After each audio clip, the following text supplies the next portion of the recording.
underground Reddit.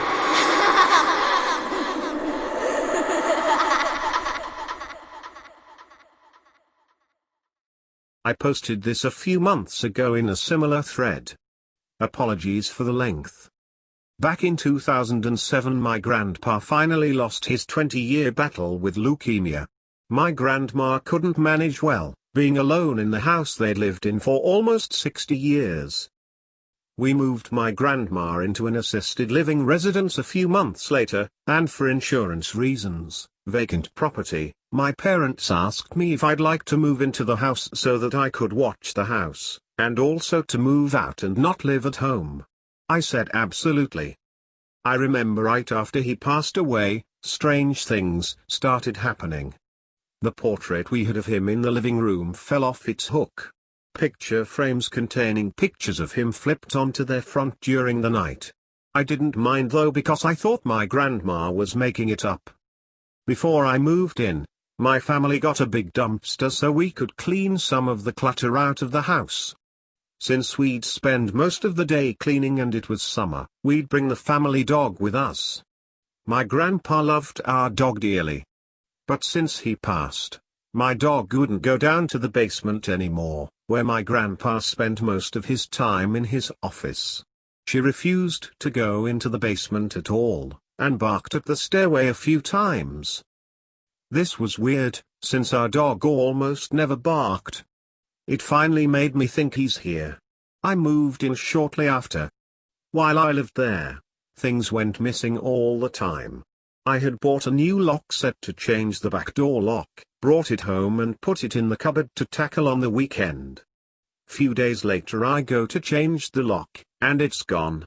After a week of looking around I finally found it in the trunk of my uncle's old BMW 2002 which he stored in the garage. I happened to be looking at the car.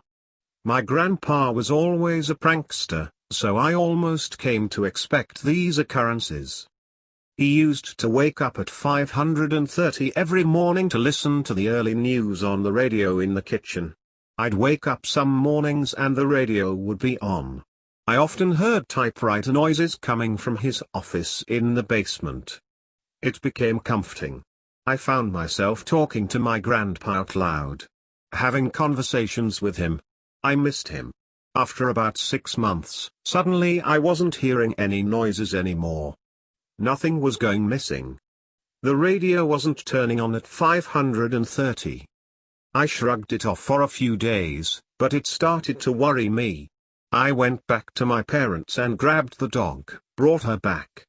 She was apprehensive at first, but she entered the house. There was an issue though. Every time she'd been over since my grandpa died, as I mentioned earlier, she refused to go downstairs. This time though, she went downstairs, and went right to his office. Nothing was any different about the office, but she wasn't barking. She wasn't pacing. She wasn't doing anything. That was when I realized he was gone. I broke down. Suddenly I felt incredibly alone. Even though it had been about 8 months since he died, it was the first time I felt like he was gone. Edit. Thanks for all the kind words everyone. I'm grateful for what I was able to experience in that house while I lived there. Edit 2. This has blown up way more than I'd expected. Thanks for the gold. Just to clarify, this all happened in 2008. I appreciate all of the very kind PMs offering to talk if I need it. I've long since grieved and am quite okay, but appreciate all of your offers nonetheless. To those who think I made this up, there's really no way for me to prove that I didn't. Whether you believe me or not, doesn't matter to me. If any of you knew me personally, I'm one of the least capable creative writers I know. I seriously couldn't make this stuff up.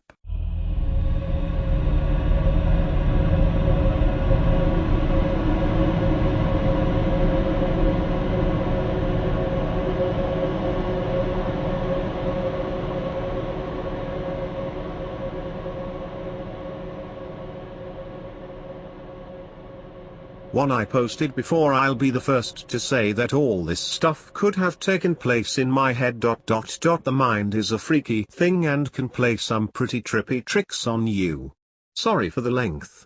Whenever I was scared as a kid, my dad had always told me that in life, you should not be scared of ghosts. Fear the living because they can actually hurt you. In my late teenage years I came into some money after my father committed suicide and I received an inheritance from him. At time of my dad's passing, he and my mum owned a cabin up in Oregon by Mount Bachelor. The cabin had been put up for sale since my mum could no longer afford the payments, and renting it out was not covering the payments either. The cabin was set to go on the market for sale in less than a month and was in the process of finalizing all the paperwork with the realtor and lawyer. So for that month's time the cabin was not going to be rented out any longer and was going to be vacant. I saw this as a chance to get away for a while and clear my head in light of all the things going on. I quit work, packed up my snowboarding gear, grabbed my dog and headed up in my dad's car that he had willed to me, to the cabin. Now this was our family cabin that my parents rented out throughout the year when we were not using it. I had keys to the cabin and also had the code for the alarms, so I did not feel the need to stop at the rental management company and advise them of my stay. This has nothing to do with the coming story, but felt the need to mention it anyway. My first 2 days at the cabin were normal and nothing out of the unusual happened. Spent my days playing with my dog in the snow, snowboarding, and the evenings playing PlayStation or listening to music, drinking and smoking out on the balcony. Had already stocked up on food, cigarettes and liquor, so I was pretty much a shut-in aside from the occasional out to hit the slopes. With my dog as company and DVD'(s/PlayStation as entertainment, I was quite content and started to feel relaxed after all the drama that had preceded my outing. The cabin itself was 2 stories. Bottom story had the living room and a side guest bedroom along with small kitchen. Upstairs had another 2 rooms along with a walkout balcony attached to the master bedroom. Most my time there was spent either in the living room, kitchen or master bedroom. I never ventured into the other rooms and always kept the doors leading into them shut. Open doors to dark rooms always creeped me out. Anyhow, the 3rd day came around and I was going through my usual routine of playing with my dog. His name was Midnight, by the way, and he also since passed, playing games and watching DVDs. That day it was pretty heavy snowfall, so I did not feel like trekking down the hill to the main road in my car and decided to stay in. That's when things started getting a bit weird. In our area there were only 2 other cabins adjacent to ours, maybe a block away from each other. All other cabins aside from these 2 were around a mile away from ours. Surrounding us was mostly forest and very tall pine trees. This is important later on. Both these cabins were empty, and from the past couple of days I knew that no one was currently staying there. Gave enough background and I'm going to jump to the weirdness. Around midday while outside with my dog I noticed what looked like footprints in the snow around the area surrounding our cabin. It was still snowing, so the footprints looked semi-fresh, like someone had been there in the last 20-30 minutes before me. I thought that maybe someone was staying in the cabin near me that I may not have noticed. Maybe they were shut-ins like me. Alright. Whatever. The prints lead away from my cabin and they disappeared in the snow towards the denser part of the trees. Disregarded the footprints and went back inside. Nighttime came around and decided to head to bed. My dog Midnight was laying on the bed with me when I noticed his ears perk up to a standstill, listening position. This was followed by him quickly jumping off the bed and running downstairs to the living room. I lay in bed and stayed silent. I was kinda freaked out, and could hear him moving around downstairs back and forth. After around 5 minutes he ran back upstairs to me and started to do his doggy dance for the sign that he had to pee or that he wanted to go outside. Shit. Well, fine. I can't say no to him, so we both went downstairs to the outside driveway for him to his thing. Only, he didn't want to pee. As soon as we were outside he started to pull on his leash, trying to drag me to where he wanted to go. He kept looking into the dense part of the trees where the prints had been earlier. But he also kept sniffing the side of the house and looking up towards the roof. After he figured out that I was not going to go to where he wanted, he sat himself down and just stared into the darkness. A bit unusual for him, but alright, maybe there are forest animals out there that he wants to chase down. But fuck this, did not want to chance anything, so I pulled him back inside and we both headed back upstairs. Around half an hour later I was lying in bed when I heard what sounded like hooves walking on my roof. It was only a series of around 6 steps, and I rationalized that it could be a pine cone falling from a tree onto the roof, or maybe a kind-hearted forest animal running around. But here's the thing, the steps seemed to be spaced apart like a man-length stride. So it was really freaking me out.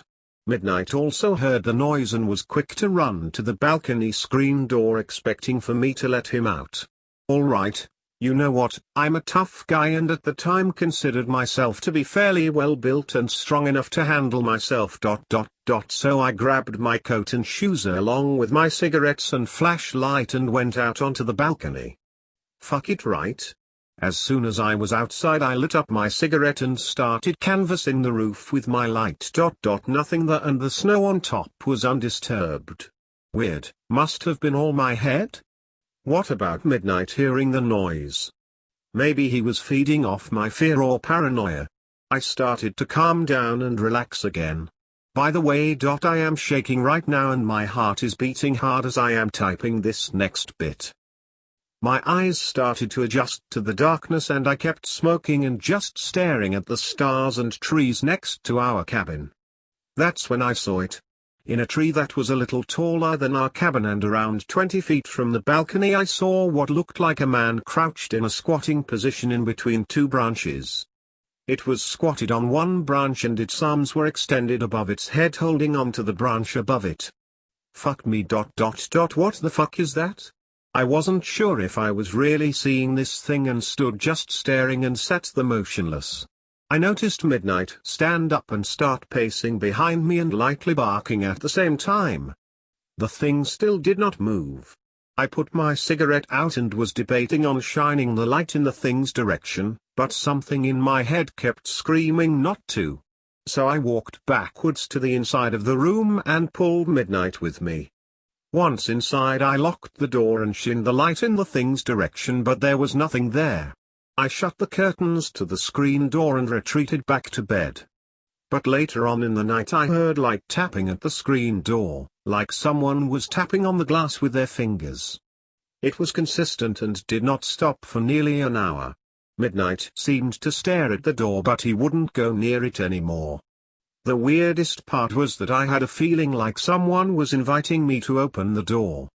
But at the same time I kept hearing my dad's voice in my head telling me to stay in bed and not do it. I listened to my dad's voice and just stayed where I was. Passed out eventually and woke up in the morning and everything was normal. The rest of week I spent there was non-eventful and nothing else out of the ordinary happened. I totally admit that it could have been all in my head. A lot of stuff was going on at the time, so I was pretty fucked up from all the drama. TL Dr. Dad commits suicide, fucked up shadow stalks me and tries to lure me outside, seems like my dad was watching over me. Edit, formatted some paragraphs in instead of one wall of words. Edit, just to clarify for everyone asking why I stayed after. I think at the time I was really trying to convince myself that it was all just my imagination, my mind playing tricks on me. I really had nowhere else that I had to be, and I enjoyed the isolation from all my friends and family at the time. After my dad's death I was never left alone and just needed some time to myself. Oh, and thank you for the gold.